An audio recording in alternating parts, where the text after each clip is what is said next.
सोचिए, एक महिला है जिसके पास मास्टर्स डिग्री है, तो क्या उसे तलाक के बाद अपने एक्स हस्बैंड से फाइनेंशियल सपोर्ट मिलना चाहिए? यही सवाल एक बहुत ही दिलचस्प कानूनी बहस की जड़ है और आज हम इसी को समझने वाले हैं। तो इस सवाल का जवाब हमें मिलता है एक लीगल कॉन्सेप्ट में। इसे कहते हैं गुजारा भत्ता, या इंग्लिश में कहें तो स्पाउसल सपोर्ट। तो ये गुजारा भत्ता होता क्या है आखिर? देखिए, बहुत आसान शब्दों में ये वो फाइनेंशियल हेल्प है जो सेपरेशन के बाद एक पार्टनर दूसरे को देता है। पर यह तभी दिया जाता है जब दूसरा पार्टनर खुद को फाइनेंशियली सपोर्ट करने की हालत में ना हो। लेकिन रुकिए, ये मदद ऐसी नहीं मिल जाती। इसमें एक कानूनी पेंच है, और वो ये कि इसे कोर्ट में बाकायदा साबित करना पड़ता है। कानून की सबसे पहली और सबसे जरूरी शर्त वो यही है, पत्नी को ये प्रूव करना होगा कि वो अपना गुजारा खुद नहीं कर सकती। समझ लीजिए, यही इस पूरे केस की बुनियाद है। और हां, यह साबित करने का पूरा भार, जिसे बर्डन ऑफ प्रूफ कहते हैं, वो पत्नी पर ही होता है। उन्हें कोर्ट में 3 चीजें एकदम साफ साफ साबित करनी पड़ती हैं। पहली, कि वो अपना खर्चा नहीं उठा सकती। दूसरी, कि उनके पति के पास उन्हें सपोर्ट करने के लिए काफी पैसे या साधन हैं। और तीसरी, कि पति ने उन्हें मेंटेन करने से या तो मना कर दिया है या फिर इस जिम्मेदारी को नजरअंदाज किया है। चलिए, अब इन कानूनी बातों को एक रियल केस के जरिए समझते हैं। ये केस है सुनीता कछवाहा वर्सेस अनिल कछवाहा का। इस केस में पत्नी ने जो कहा वो सुनने लायक है। उन्होंने कहा, मैं सिर्फ अपने रिटायर्ड माता पिता और भाइयों की मदद से ही अपना और अपनी बेटियों का पेट पाल पा रही हूं। सोचिए, ये एक लाइन ही उनकी पूरी फाइनेंशियल प्रॉब्लम को सामने रख देती है।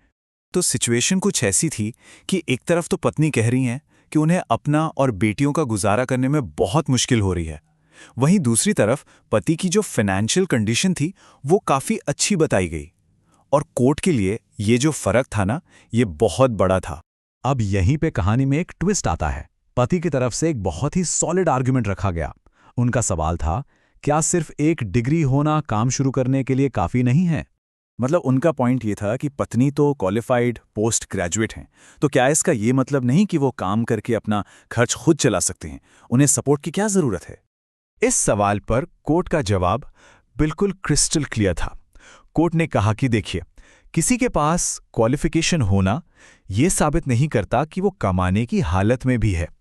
एक डिग्री होना एक बात है, और उस डिग्री से असल में इनकम जनरेट कर पाना वो एकदम अलग बात है।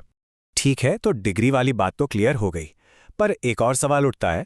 मान लीजिए वो कहीं नौकरी कर रही होती और थोड़ा बहुत कमा भी रही होती, तो क्या होता? क्या तब भी उन्हें मेंटेनेंस मिलता? इस पर भी कोर्ट का स्टैंड बड़ा इंटरेस्टिंग है। कोर्ट का कहना है, सिर्फ इसलिए कि पत्नी कुछ कमा रही है, उसके मेंटेनेंस के क्लेम को रिजेक्ट नहीं किया जा सकता। असल सवाल ये नहीं है कि वो कमा रही है या नहीं, असल सवाल ये है कि क्या वो जो कमा रही है वो एक डिग्निफाइड लाइफ जीने के लिए काफी है। तो इन सारी दलीलों और बहस के बाद कोर्ट अपने फाइनल फैसले पर कैसे पहुंची, और उस फैसले ने आने वाले केसेस के लिए क्या नज़ीर पेश की? चलिए, इस पूरे केस से जो सबसे जरूरी बातें निकल कर आती हैं उन्हें फटाफट देख लेते हैं। पहली बात, यूनिवर्सिटी की डिग्री का मतलब ये नहीं कि आपके पास अच्छी खासी इनकम भी है। दूसरी बात, अगर कोई थोड़ा बहुत कमा रहा है तो इसका मतलब ये नहीं कि उसका मेंटेनेंस का क्लेम अपने आप खत्म हो जाता है। तीसरी बात, अगर पति की फाइनेंशियल कंडीशन अच्छी है तो पत्नी की मुश्किलों वाले बयान को वैलिड माना जाएगा। और चौथी और सबसे जरूरी बात, ये सब कुछ साबित करने की जिम्मेदारी हमेशा उसी की होगी जो सपोर्ट मांग रहा है। और इन्हीं सब पॉइंट्स को ध्यान में रखते हुए कोर्ट ने अपना आखिरी फैसला सुनाया। पत्नी मेंटेनेंस की हकदार होंगी। एकदम सीधा और साफ फैसला। पर यह केस हमें एक बहुत बड़े सवाल के साथ छोड़ जाता है। सवाल यह है कि कानून को किसी इंसान की कमाने की काबिलियत और उसकी असल फाइनेंशियल सच्चाई के बीच एक बैलेंस कैसे बनाना चाहिए। ये एक ऐसा सवाल है जिस पर वाकई सोचने की जरूरत है।